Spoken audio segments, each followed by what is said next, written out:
Kondisi terkini ayah Rifki sudah membaik akibat dibacok sang anak di Depok. Kondisi Bakti Ajis, 49 tahun berangsur membaik usai diserang dan hendak dibunuh anak kandungnya sendiri, Rifki Aziz Ramadan, 23 tahun. Bakti Ajis hendak dibunuh oleh Rifki di kediaman mereka Jalan Takong, Depok 10 Agustus lalu.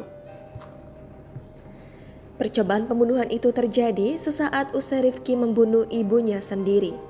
Kapolsek Cimanggis Kompol Arif Budiharso mengatakan, meski kondisinya membaik, Bakti Ajis kini masih dirawat di Rumah Sakit Polri Kramat Jati, Jakarta Timur.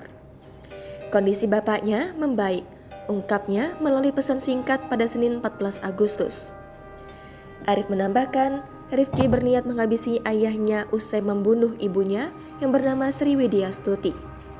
Hal ini diketahui berdasarkan kronologi peristiwa pembunuhan Sri Widya Stuti.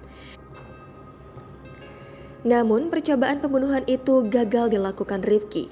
Sebab menurut Arif, Bakti Ajis melawan ketika ia akan dibunuh anak laki-lakinya sendiri.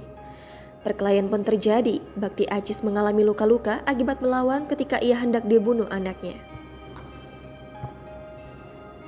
Adapun Rifki juga membunuh ibunya dan berupaya membunuh ayahnya karena cekcok mengenai bisnis keluarga. Rifki mengaku tidak terima disebut menggelapkan uang bisnis keluarga mereka. Rifki kini sudah ditahan, ia disangkakan pasal 340 KUHP. Jangan lupa subscribe, share, komen, dan like ya.